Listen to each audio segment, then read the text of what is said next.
저는 어떻게 생각하냐면 예. 반대로 나의 프레임으로 해요. 그러니까 문재인의 프레임으로 선거를 주도하면 저는 이길 거라고 봅니다. 그러니까 이런 거예요. 안철수가 다른 뭐 바른정당하고 심지어 자유한국당하고 연대하면 어떡하지? 이 지금 프레임에 대해서 문 캠프 쪽에서는 그거 잘못된 거예요. 적폐 연대예요. 안철수는 반성하라. 너희들은 그렇게 하면 안 된다. 이렇게 대응을 하면 사람들이 계속 그 생각을 한다니까요. 곡기들을요. 네. 비문연대, 반문정서가 도대체 뭘까? 왜 그럴까? 뭐 문재인한테 뭐가 있을까? 이런 생각을 계속 하게 돼요. 그러니까 그건 언론이 만든 거다. 니들이 조작한 거다. 이렇게 일일이 대꾸를 하고 있으면 그 프레임 안에서 못 벗어납니다. 제가 생각하는 바람직한 대응은 반문연대 한다고? 안철수가 단일 후보가 된다고? 오케이. 잘해봐. 화이팅! 하고 한마디로 쌩까주고요. 그 다음에 문재인의 언어로 새 프레임을 만드는 거예요. 보다 평등한 세상, 보다 공정한 세상, 보다 평화로운 한반도, 이명박근혜 9년 동안 망가뜨려 놓은 이 세상을 어떻게 바꿀 것인가에 대한 비전, 내용 이런 것들을 분명히 하고 그 비전의 프레임을 강력하게 밀고 나가면 저는 우리가 9년 동안 꿈꿨던 정권 교체가 굉장히 가까이 다가왔다고 봅니다. 그리고 부디 지지자분들도 문재인 안철수 1대1 구도 이런 거 입 밖에 꺼내지 말고요. 어떤 세상을 만드는 게 좋은가? 우리가 바라는 세상은 어떤 건가? 제1야당의 대선 후보는 어떤 정책을 가졌으면 좋겠는가에 대한 비전으로 프레임을 새로 채웠으면 좋겠습니다. 예. 오늘 본론에 들어가기 전에 네. 김종인, 정운찬 그리고 네. 홍석현 이 원로정, 네. 과두정을 꿈꾸는 이들 네. 네. 어떻게 보셨습니까? 네, 뭐 정운찬 대표의 조선일보 발언을 보니까 3명 다 대통령을 하고 싶어 한다고 그러더라고요. 그래서 제가 지금 그걸 민중의 소리 기사로 쓰고 있는데 예, 제가 그 기사에다가 그렇게 썼어요. 뭐 정 총리건 김 전 대표건 홍 전 회장이건 피선거권이 있는 대한민국 국민의 한 사람으로서 대통령이 되고자 하는 욕구는 비판받을 일이 아니다. 잘 될 것 같지 않아서 문제지. 모쪼록 세 분 다 화이팅 하시기 바란다. 제가 적었는데요.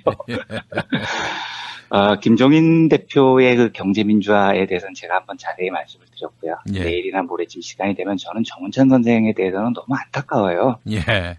도대체 저분이 왜 저렇게 망가지셨는지에 대해서 내일이나 모레쯤 한번 따로 시간을 내서 말씀을 드리도록 하겠습니다. 기대가 됩니다. 예. 네. 정말 웃음만 나와서 이건 뭐 정운찬 선생님은 제가 사실 그 선생님이라고 부르는 이유가 어쨌든 제가 대학교 때 수업을 한번 들었기 때문에 제가 웃음이 나오면 안 되는데 예. 저 왜 이렇게 웃음이 나오죠, 저도. 예. 큰일 났습니다. 우리 석현이 형님은 이렇게 초라하게 네. 욕망을 드러냅니까? 그러니까요. 그러니까 너무 덜 세련됐죠. 네. 우리가 예상했던 방식보다 너무 낮은 수준에서 이렇게 쑥 들어오니까 예. 좀 실망스럽습니다. 굉장히 강적일 수도 있다고 생각을 했는데 예. 세 분 다 너무 강적인 것처럼 안 보이는 방식으로 들어오셔서 조금만 안타깝습니다. 예, 그렇습니다. 이 세 분의 어떤 그간의 사회적 위상, 소셜 포지션 이런 거 따져보면은 이렇게 뭐 단신급으로 취급할 그런 분들은 아닌데 여하간 참 이 타이밍을 잘 못 맞추시는 것 같습니다. 예. 알겠습니다. 자, 오늘 우리 이완배 기자님 어떤 이야기를 하실까? 어제 사실 그 안철수는 왜 문재인을 공격할까? 이게 굉장히 많은 반향을 일으켰거든요. 그런가요? 공감을 얻었고요. 예, 그래서 오늘 또 한번 좋은 히트수를 내기 위해서 또 한번 얘기해 주시면 어떨까 생각을 했는데 아니나 다를까 오늘도 비슷한 얘기 준비하셨군요. 예, 그런 걸 의식해서는 아니었고요. 예. 제가 이제 어제 그 녹음을 할 때는 문재인 후보가 확정이 안 된 상태에서 녹음을 했고요. 예. 제 오늘 녹음을 할 때는 문재인 후보가 민주당 대선 후보로 확정이 됐죠. 예. 그 상황에서 일단 개인적으로 그 안희정, 이재명 두 후보의 선전에 대해서 정말 진심으로 큰 박수를 보내고 싶습니다. 예. 그리고 문재인 후보가 집권이 유력하다고 보이는 제1야당의 대선 후보가 된 것도 축하드릴 일이고요. 근데 제가 오랫동안 민주당 대선 후보 경선 국면에서 가급적이면 후보 개인 공약이나 경제정책 이런 것들은 언급을 안 했는데요. 이거는 제가 나중에 이유를 한번 설명을 드리겠습니다만 오늘은 그런 이야기가 아니고 어찌됐건 제1야당의 후보가 선출이 됐으니까요. 요즘 많이 이야기가 나오는 문재인 대 안철수 1대1 구도에 대해서 이 제 개인적 생각을 처음이자 마지막으로, 정말로요, 처음이자 마지막으로 한번 말씀을 드리고 넘어가야 될 것 같아서 이제 이 주제를 골랐습니다. 예. 근데 제가 이걸 처음이자 마지막으로 이야기하겠다고 말씀을 드리는 이유가 있습니다. 사실 이 고민이 좀 됐어요. 그러니까 이걸 방송에서 이야기하는 자체가 전혀 적절치 않다는 생각이 있습니다. 예. 그게 이제 오늘 제가 말씀드리려는 주제이기도 한데요. 예. 결론적으로 말씀드리면 민주당도 마찬가지고 문재인 후보도 마찬가지고 정권 교체를 염원하는 지지자들도 마찬가지예요. 문재인 대 안철수 1대1 구도, 이런 말 자체를 입 밖으로 꺼내고 예. 토론하고 어떤 효과가 있을지 연구하는 자체가 저는 전혀 바람직하지 않다고 보는 쪽입니다. 그래서 사실 제가 하는 행동도 모순이죠. 이 말을 꺼내는 자체가 바람직하지 않은데 굉장히 유력한 팟캐스트에서 제가 이 이야기를 언급하는 것부터가 바람직하지 않습니다. 그래서 이제 약속드리건데 예. 제가 처음이자 마지막으로 하는 이야기가 될 겁니다. 네, 말씀하시기에 앞서서 네. 굉장히 유력한 팟캐스트라고 하셨는데 네. 1위 그거보다는 팟캐스트라고 할까요? 아니. 네. 김어준보다 유력한 팟캐스트로 네, 알겠습니다. 해주십시오. 예, 앞으로 편집할까요? 김어준보다 압도적으로 유력한 팟캐스트에서 이런 이야기를 하는 건 바람직하지 않다고 봅니다. 예. 아, 듣기 좋습니다. 예. 제가 이 이야기를 드리는 이유는 한 달 반 전쯤인가요? 주말 경제학 시간에 한번 소개해드린 기억이 있는데요. 예. 선거에서 프레임이라는 존재가 어떻게 작용하느냐에 대해서 역사적으로 가장 훌륭하게 분석한 것으로 평가되는 그 조지 레이코프의 코끼리를 생각하지 마, 이 이야기를 다시 들려드리고 싶어서입니다. 예. 조지 레이코프는 말씀드렸듯이 유명한 언어학자고요. 심리학자입니다. 그리고 언어가 주는 영향력, 그리고 그 언어를 사람들의 뇌가 어떻게 받아들이느냐, 이런 걸 분석한 대학자고요. 굉장히 진보적인 학자입니다. 미국 진보 진영에서는 레이코프의 말을 굉장히 경청을 하죠. 근데 조지 레이코프의 프레임 이론의 핵심은 사람들의 뇌가 그렇다는 거예요. 코끼리를 생각하지 마! 라고 자꾸 말을 하면 예. 사람들은 코끼리를 생각하지 않는 게 아니고요. 자꾸 코끼리를 더 생각하게 된다는 겁니다. 그래서 이건 코끼리라는 프레임에 갇혀있게 된다는 거죠. 그러니까 이 프레임에서 백날 싸워봐야 사람들한테는 코끼리라는 프레임을 더 강화시켜줄 뿐이다. 이게 이제 레이코프 이론의 핵심입니다. 이걸 잠깐 기억해 주시고요. 그러니까 코끼리 고얘기를요. 그리고 이 사례를 들어주셨으면 좋겠습니다. 제가 첫 번째로 오늘 소개해드리려는 사례는 1936년 미국 대통령 선거에서 재선에 성공한 미국 대통령 역사상 최초로 4선 대통령, 가장 존경받는 루즈벨트 대통령의 재선 성공기입니다. 예. 1936년 대선 때요. 그 루즈벨트가 32년에 당선이 돼서 30년 대공황을 이겨냈고 뭐 완전히 경제공황을 극복했으니까 예. 36년 대선쯤이야 루즈벨트가 거저먹었을 거다, 이렇게 생각을 하시는 분들이 많아요. 근데 절대 그렇지 않았습니다. 1936년 대선은 루즈벨트가 정말 인생에 겪었던 최악의 정치 시기였을 거예요. 요때가 어떤 때냐면 지금으로 보면 반문연대 이런 거의 확장판으로 보면 됩니다. 지금은 문재인 후보가 작년 말부터 대세로 인식이 돼서 이제 문 캠프에 여러 인사들이 합류를 하고 있죠.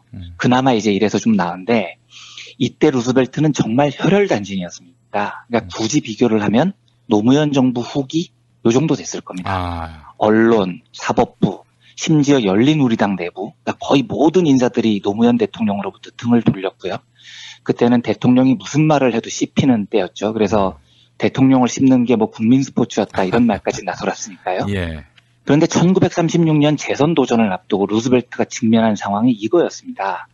이 시기에 그 루즈벨트가 대공황을 극복하기 위해서 뉴딜 정책이라는 걸 사용하거든요. 예. 정부가 시장에 개입을 해서 기업으로부터 세금을 많이 걷고 공공정책을 대거 실시해서 국민들의 소득을 먼저 보장해준다.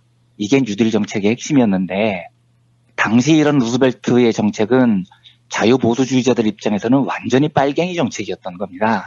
그래서 1936년 선거 초반의 프레임이 뭐였냐면 루즈벨트는 빨갱이다, 뉴딜 정책은 사회주의 정책이다, 이 프레임이었었습니다. 그런데 이때 연방대법원이요, 실제로 그 루즈벨트가 펼친 뉴딜 정책을 대부분 위헌 판결을 내려버립니다. 법률 위반도 아니고 뉴딜이 아예 헌법을 위반했다는 거예요. 그러니까 지금 보면 황당하지만 아니 정부가 정책을 펼쳐서 국민들에게 소득을 늘려주는 게 왜 위헌입니까? 그런데 당시 연방대법원은 이걸 모조리 위헌 판결을 내렸어요. 예. 그리고 여당이었던 민주당안은 어땠느냐? 여당 안에 자유연맹이라는 조직이 생겼습니다. 이게 예. 뭐냐면 우리로 치면 민주당이 국민의당으로 분당되기 전에 국민의당 탈당파들이 모인 그 탈당파 모임쯤 돼요. 이 자유연맹이. 예, 예. 그래서 공화당보다도 더 심하게 루스벨트를 흔드는, 민주당 안에서 더 심하게 문재인을 흔드는 뭐 이런 조직이 결성이 된 겁니다. 그런데 이게 슬프게도 다수파였어요. 민주당 안에서요. 그러니까 여당 안에서도 루스벨트는 소수파가 돼버린 겁니다. 예. 언론이요. 그러니까 노무현 대통령이 당했던, 그리고 이제 뭐 문재인 후보가 오랫동안 겪었던 보수 언론으로부터 받았던 이 터무니없는 공격들이요. 제가 1930년대 현장에 있지 않아서 모르겠지만 역사적인 기록을 살펴보면 당시 루스벨트가 당했던 언론으로부터의 공격은 더 심하면 심했지 약하지 않았을 겁니다. 이때 왜냐면 한국은 보수 언론이 조중동으로 갈려있기라도 하죠. 당시 미국 신문은 신문왕이라고 불렸던 사람이 있어요. 윌리엄 랜돌프 허스트라고요. 이 사람이 미국 신문 시장을 꽉 잡고 있었는데 이 사람 허스트가 가지고 있었던 신문이 무려 28개였습니다. 그리고 유료 독자만 2천만 부를 갖고 있었어요. 그러니까 2천만 부 독자를 좌우하는 언론 군주. 이 사람이 허스트인데 이 사람이 얼마나 막강한 영향력을 행사했냐면 1932년에 루스벨트가 민주당 후보로 뽑힐 때 그 이 허스트 신문왕은 존 랜스 가너라는 그 정치인을 지지를 했습니다. 이 가너는 텍사스 출신이었고 남부 지역 민주당 보수파들을 대변하는 사람이었고요. 그런데 이제 북부 지역에 루스벨트가 돌풍을 일으킨 거예요. 예. 1차 투표에서요. 이제 과반수가 안 돼서 재투표를 벌이는데 허스트가 루스벨트 대세를 막을 수 없을 것 같으니까 루스벨트하고 협상을 하죠. 내가 미는 낸스 가너를 부통령으로 지명해주면 내가 루스벨트 너를 인정해줄게. 이렇게 협상을 하고 11개 조항에 루스벨트로부터 서명을 받습니다. 근데 이 11개 조항이 굉장히 보수적인 조항이었어요. 루스벨트가 후보 당선되기 위해서 이 11개 조항에 서명을 하죠. 그리고 낸스 가너를 부통령 후보로 맞습니다. 그래서 두 사람이 대통령, 부통령이 됩니다. 그리고 루스벨트는 당선되자마자 이 가너 부통령의 보수적 성향을 완전히 쌩까버립니다. 그리고 허스트하고 약속한 11개 조항도 거의 안 지켜요. 그리고 자기만의 진보적인 뉴딜 정책을 강하게 밀어붙입니다. 이러다 보니 허스트가 1936년 선거를 앞두고 루스벨트를 얼마나 미워했겠어요.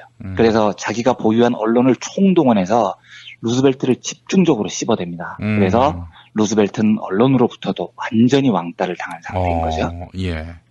그러니까 사법부도 반 루스벨트, 언론도 반 루스벨트, 정치권은 공화당뿐만 아니라 민주당 안에서도 반 루스벨트. 완벽하게 포위된 상태에서 빨갱이 프레임으로 재선 선거를 루스벨트가 치르게 됩니다. 근데 루스벨트가 사회주의자 이 빨갱이 프레임을 어떻게 극복하냐면 내 정책이 왜 사회주의냐, 내 정책이 왜 헌법 위반이냐, 나는 빨갱이가 아니다 이렇게 주장하지 않았습니다. 이 말은 레이코프 주장의 제일 큰 핵심이 상대가 뭔가 프레임을 씌워서 공격을 할 때 제일 바보 같은 대응은 그 공격을 반복해서 말하면서 설명하려는 거라는 겁니다. 이걸 이제 카운터 어택이라고 하는데요. 예. 레이코프는 그렇게 말해요. 누군가가 공격을 했을 때 방어하지 마라. 방어하다 보면 자꾸 그 주제를 이야기를 해야 된다. 그러면 그건 곧 상대방이 씌운 프레임의 언어를 계속 반복하게 되는 거다. 예, 그런데 생각해봐라. 코끼리를 생각하지 마라고 아무리 설명해봐야 소용이 없다. 그 말을 들은 사람은 오히려 자꾸 코끼리가 생각난다. 그러니까 누가 프레임을 씌우면 그건 사실이 아니에요라고 구구절절 설명하지 마라. 그렇게 답하면 사람들은 진짜? 그게 사실이 아니야? 사실일 수도 있지 않아? 하고 두뇌의 사고체계가 끊임없이 상대가 씌운 프레임 안에 갇혀서 놀게 된다는 겁니다.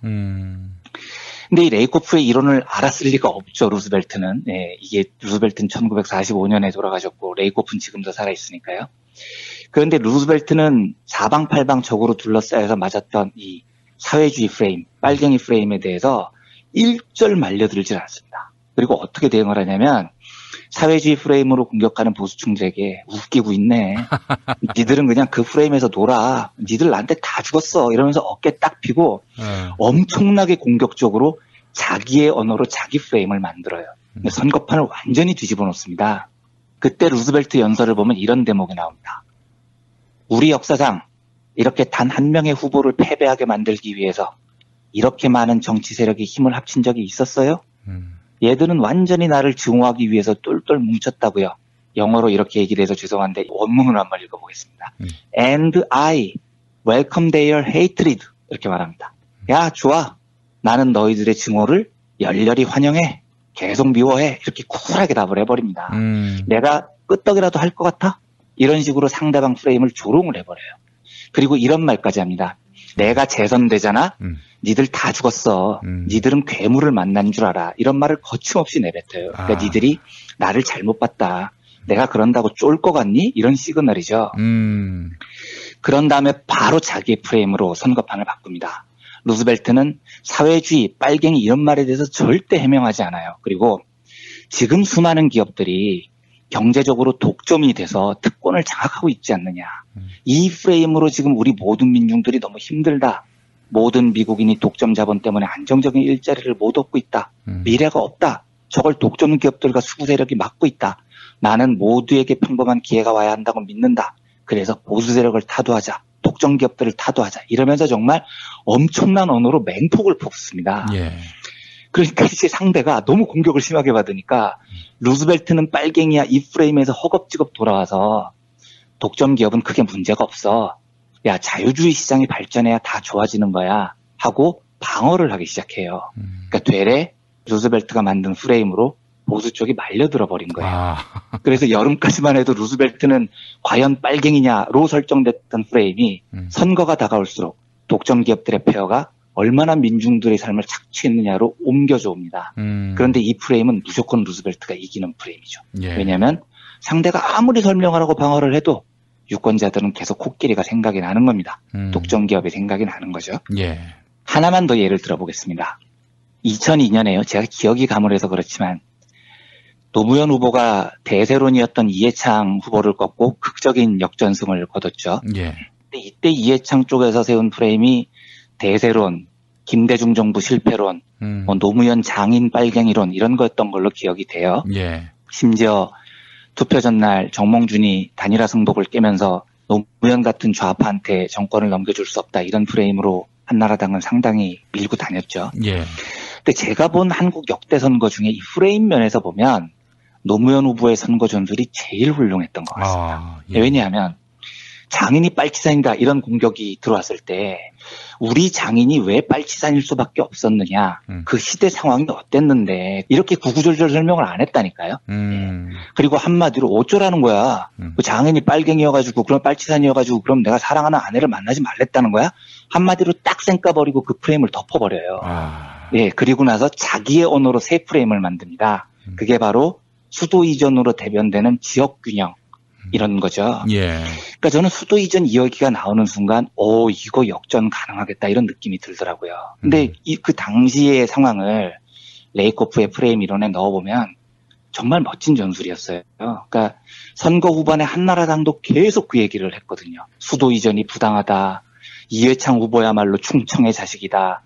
노무현은 충청도를 뭐 하지 못한다. 이렇게 계속 설명을 하는데 설명할수록 계속 노무현 후보의 수도 이전 프레임에 계속 말려드는 겁니다.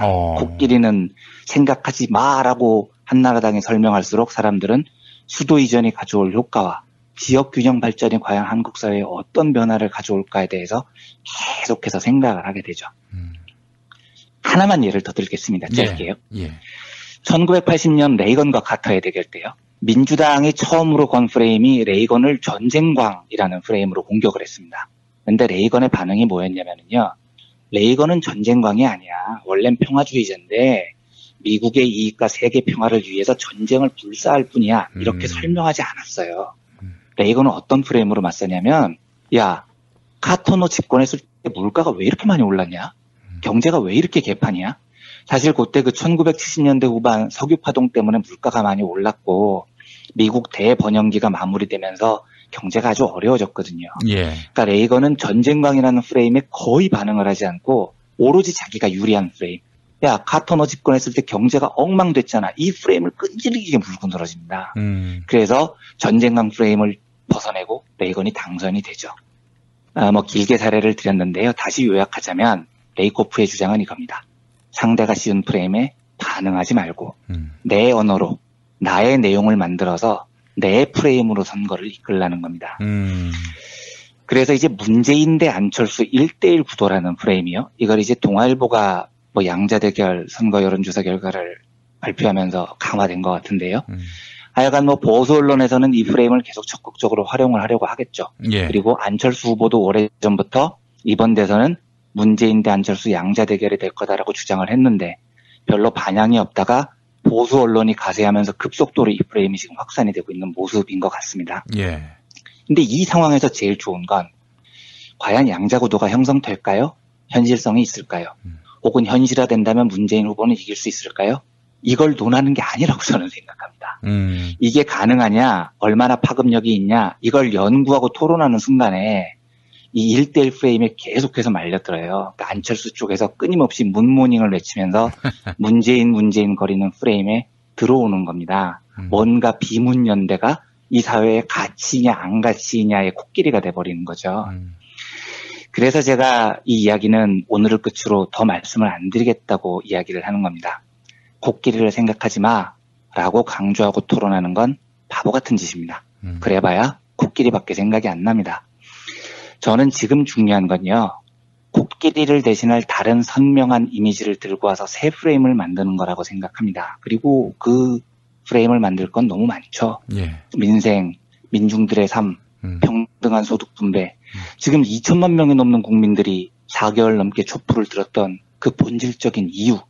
단지 박근혜가 미워서가 아니라 신자유주의 시대의 악랄한 착취를 벗어나는 지속가능한 복지국가 건설, 평화적 남북관계.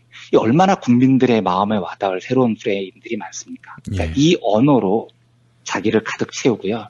국민들 앞에서 루즈벨트처럼 거침없이 자기의 프레임을 밀고 나가는 겁니다. 그럴 리는 없겠지만요. 혹시 문재인 캠프에서 실수하지 않으면 이긴다.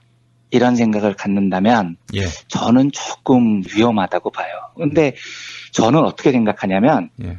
반대로 나의 프레임으로, 그러니까 문재인의 프레임으로 선거를 주도하면 저는 이길 거라고 봅니다. 그러니까 이런 거예요. 안철수가 다른 뭐 바른정당하고 심지어 자유한국당하고 연대하면 어떡하지?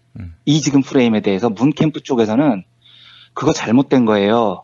적폐 연대예요. 안철수는 반성하라. 너희들은 그렇게 하면 안 된다. 이렇게 대응을 하면 사람들이 계속 그 생각을 한다니까요. 코끼리를요. 네. 비문연대, 반문정서가 도대체 뭘까? 왜 그럴까? 뭐 문재인한테 뭐가 있을까? 이런 생각을 계속 하게 돼요. 그러니까 그건 언론이 만든 거다. 니들이 조작한 거다. 이렇게 일일이 대꾸를 하고 있으면 그 프레임 안에서 못 벗어납니다. 제가 생각하는 바람직한 대응은 반문연대 한다고? 안철수가 단일 후보가 된다고? 오케이. 잘해봐. 화이팅! 하고 한마디로 쌩까주고요. 그 다음에 문재인의 언어로 새 프레임을 만드는 거예요. 보다 평등한 세상, 보다 공정한 세상, 보다 평화로운 한반도, 이명박근혜 9년 동안 망가뜨려 놓은 이 세상을 어떻게 바꿀 것인가에 대한 비전, 내용, 이런 것들을 분명히 하고 그 비전의 프레임을 강력하게 밀고 나가면 저는 우리가 9년 동안 꿈꿨던 정권교체가 굉장히 가까이 다가왔다고 봅니다. 그리고 부디 지지자분들도 문재인 안철수 1대1 구도 이런 거 입 밖에 꺼내지 말고요. 어떤 세상을 만드는 게 좋은가? 우리가 바라는 세상은 어떤 건가? 제1야당의 대선 후보는 어떤 정책을 가졌으면 좋겠는가에 대한 비전으로 프레임을 새로 채웠으면 좋겠습니다. 그런 면에서 오늘 조지 레이코프의 프레임 전쟁, 코끼리는 생각하지 마, 이 버전이 생각나서 문재인 안철수 1대1 구도는 저 역시도 이제부터 제 머릿속에서 영원히 사라지게 할 거고요. 그런 바람으로 이 이론을 다시 한번 소개를 해드렸습니다. 되지도 않을 거고요. 네. 또 한 달 안에 뭐 네. 그런 변수를 만든들 판세를 바꿀 수 없고요. 네. 결국 결론은 이미 다 나와 있다고 저는 생각을 합니다. 네. 그렇기 때문에 이완배 기자님 말씀대로 어떤 세상을 만들 것인가에 대한 내용입니다. 우리 프레임입니다. 우리 프레임. 네. 우리의 관심이 거기에 집중됐으면 좋겠다는 생각입니다. 네. 자, 오늘 말씀 잘 들었습니다. 네, 감사합니다.